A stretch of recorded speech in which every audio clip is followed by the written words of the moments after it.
Miércoles 10 de febrero de la quinta semana del tiempo ordinario. Memoria Santa Escolástica. Lectura del Santo Evangelio según San Marcos. En aquel tiempo llamó Jesús de nuevo a la gente y les dijo: Escuchad y entended todos, nada que entre de fuera puede hacer al hombre impuro. Lo que sale de dentro es lo que hace impuro al hombre. Cuando dejó a la gente y entró en casa, le pidieron sus discípulos que les explicara la parábola. Él les dijo: ¿También vosotros seguís sin entender? ¿No comprendéis? Nada que entre de fuera puede hacer impuro al hombre, porque no entra en el corazón sino en el vientre y se echa en la letrina. Con esto declaraba puros todos los alimentos. Y siguió: lo que sale de dentro del hombre, eso sí hace impuro al hombre. Porque de dentro del corazón del hombre salen los pensamientos perversos, las fornicaciones, robos, homicidios, adulterios, codicias, malicias, fraudes, desenfreno, envidia, difamación, orgullo, frivolidad. Todas estas maldades salen de dentro y hacen al hombre impuro. Palabra del Señor. Bueno, vamos a la primera lectura. La primera lectura de Génesis es la del capítulo 2, donde se relata nuevamente la creación del hombre con otros detalles. Habíamos visto que en el primer capítulo el nombre hebreo de Dios, en la versión original, en hebreo era Elohim, y que era un plural porque aunque se conjugaba en singular.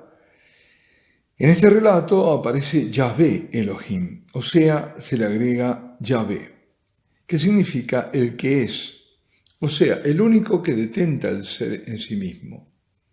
También traducido como el viviente, o quien siempre es, quien siempre vive, el eterno. Al incorporarse este nuevo nombre en el relato, agregarse a Elohim, algunos estudiosos sostienen la hipótesis que es otro el autor bíblico, diferente al del anterior capítulo, al que denominan Yahvista. Siempre se ha dicho que el autor de todo el Pentateuco es Moisés, pero empiezan estos estudiosos a ver, dice, este es el Yahvista porque hasta ahora no había nombrado, ahora se llama como Yahvé. Pero esas son en verdad teorías basadas en conjeturas. Lo que cuenta es que este segundo relato es introducido de un modo diferente con la visión de un paraje yermo. No hay hierba ni matorrales, porque el Señor Dios no había enviado lluvia sobre la tierra, dice, ni había hombre que cultivase el suelo. Pero un manantial salía de la tierra y regaba toda la superficie del suelo. Como quien dice, el terreno era propicio. Y Yahvé Elohim modela del barro al hombre y le insufla el espíritu de vida. Es decir, lo hace un ser corporal y espiritual. Para hacerlo corporal toma elementos preexistentes de la tierra, del barro, ¿no es cierto?, del agua y la tierra. Pero la creación espiritual viene directamente de Dios, es creado de la nada, insufla en su nariz el espíritu. Es decir, Dios le da su espíritu, le insufla su espíritu. El hombre recibe la vida, y esto es muy importante, por el aliento de Dios. Y por eso el principio vital del hombre, o sea, el espíritu, no proviene de la tierra. Por otra parte, por estar el cuerpo habitado y animado por el espíritu, el cuerpo entonces adquiere una dignidad que le es propia, una dignidad muy distinta a la de los animales. Por eso también la obra de Satanás, que es animalizar al hombre. Cuando vemos, las cosas que hace hacer y que el hombre se presta, por supuesto. Pensemos en toda la pornografía, en todas esas cosas. Es como peor que el estado animal, ¿no? Es decir, aniquilar el espíritu. La creación del hombre nos recuerda, por otra parte, el gesto de recreación de Jesús. Cuando Jesús, ya resucitado, sopla sobre los discípulos y les dice: recibid el Espíritu Santo. Eso lo encontramos en Juan 20, 22. Sopló sobre los discípulos y les dijo: recibid el Espíritu Santo. Es un gesto de recreación, como cuando Dios crea al primer hombre. Y luego sigue el relato de Génesis. El Señor Dios hizo brotar del suelo toda clase de árboles, hermosos para la vista y buenos para comer. Además, el árbol de la vida en mitad del jardín y el árbol del conocimiento del bien y el mal. El Señor Dios tomó al hombre y lo colocó en el jardín de Edén para que lo guardara y lo cultivara. La Vulgata, o sea, la primera Biblia traducida en latín, traduce la palabra Edén como jardín de las delicias, nombre que da a entender la bondad de la creación de Dios. Edén, por otro lado, no es una palabra hebrea, sino que está tomada de los sumerios, es anterior. Y es esa creación, esa bondad. Dios todo lo hizo bueno, o como decía la lectura de ayer, al finalizar el sexto día, que es el último día de creación, vio Dios que todo era muy bueno, había hecho al hombre. Todo eso muy bueno es creado para el hombre, y Dios toda esa creación lo hace hábitat del hombre. Y ahí coloca al hombre para que custodie, para que usufructúe la tierra.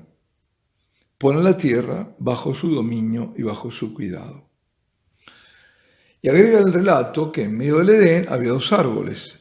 Uno, el de la vida, al que tenía el hombre acceso, y el otro, del conocimiento del bien y del mal, del que le estaba prohibido comer, porque comer de su fruto significaba ir al encuentro de la muerte.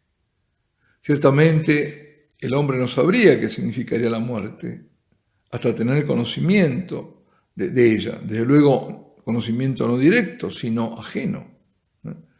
La experiencia que tiene la muerte no es de la propia muerte, porque ya ahí se acabó. Es de la muerte de otros. Y eso acontece con la muerte de Abel. Verlo yacente muerto sería para sus padres la tremenda primera experiencia de toda la humanidad, de asombro y de terror.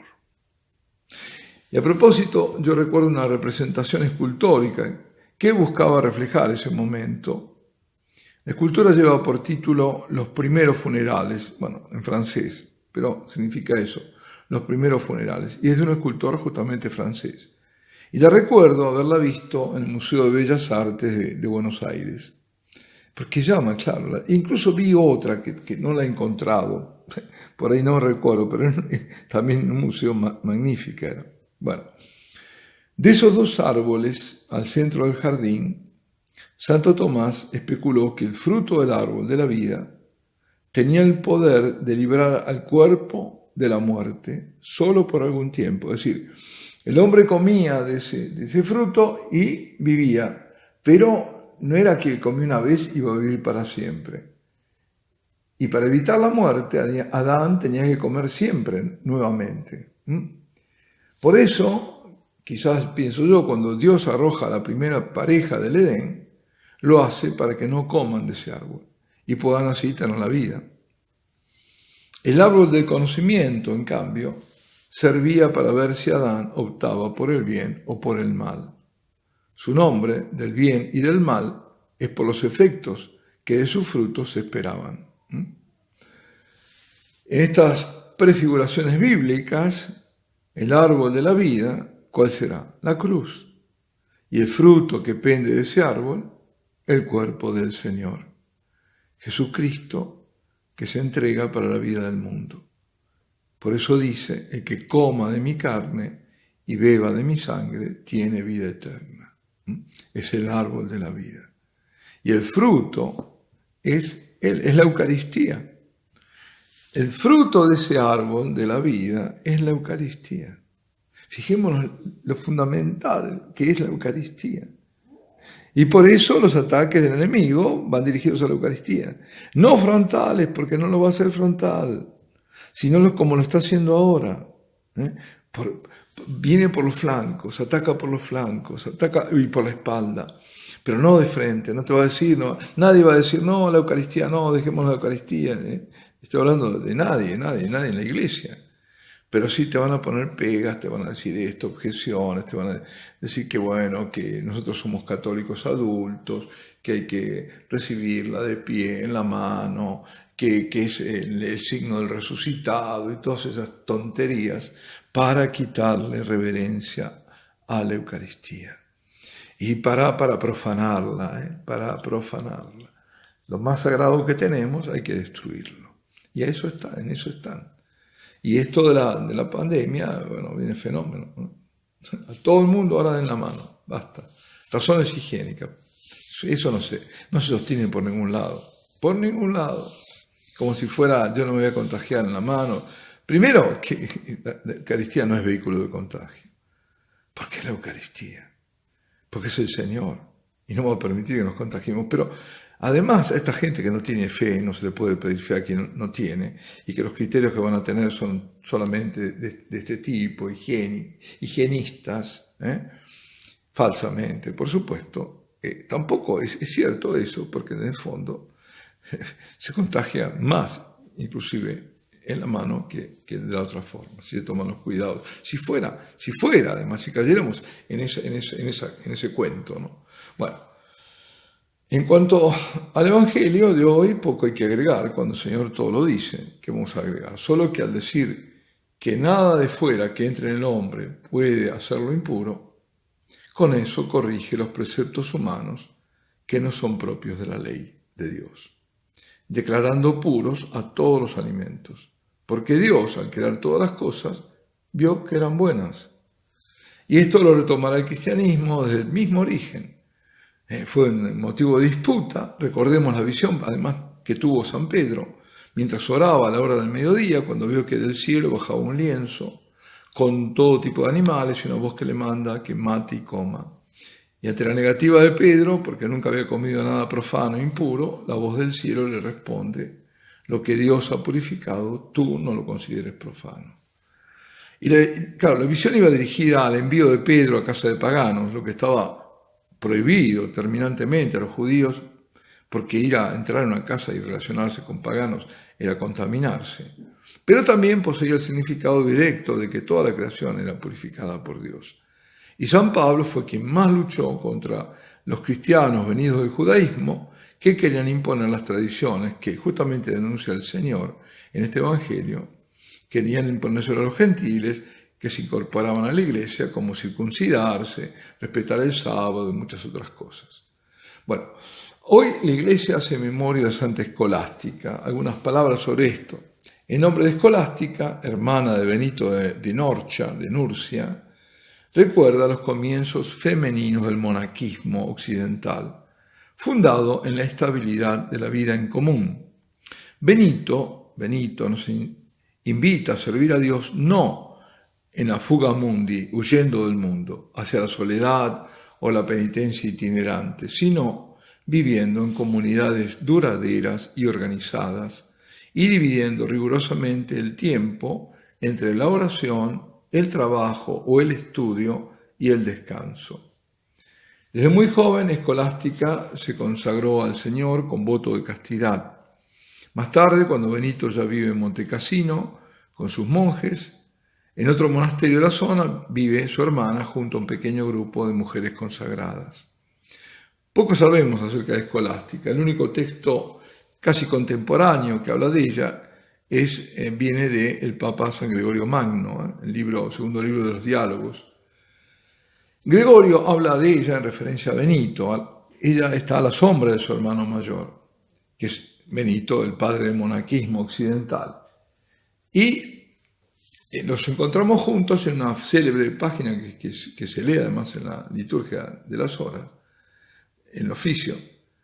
Se acuerda entre ellos que se iban a reunir una vez al año, solamente una vez al año. Y Gregorio nos lo muestra precisamente en la Cuaresma, quizás del año 542, fuera de sus respectivos monasterios, encontrándose en una pequeña casa debajo del Montecassino.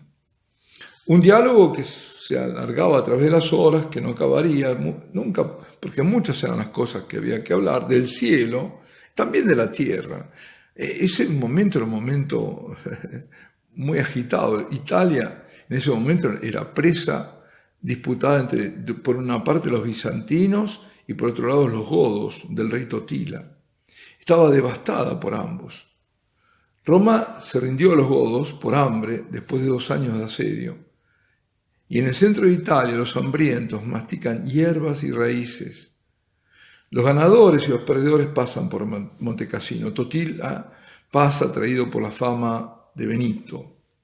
Bueno, hablan de tantas cosas y sobre todo del cielo seguramente, y ha llegado el momento de separarse.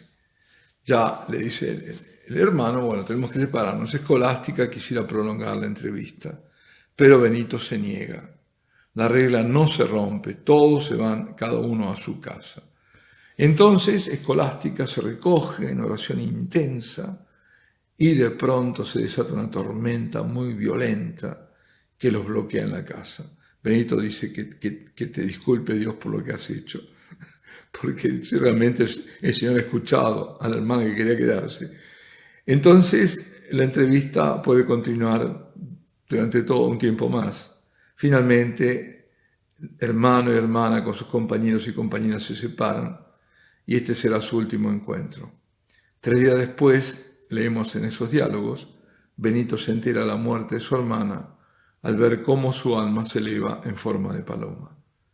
Entonces los monjes bajan a buscar el cuerpo de Escolástica, lo entierran en la tumba que Benito había preparado para sí en Montecassino. Hasta el día de hoy están los dos ahí, donde también él será depuesto alrededor del año 547. Alabado sea Jesucristo, Ave María Purísima, Santa Escolástica, ruega por nosotros. Y la bendición de Dios Todopoderoso, Padre, Hijo y Espíritu Santo, descienda sobre vosotros y permanezca para siempre.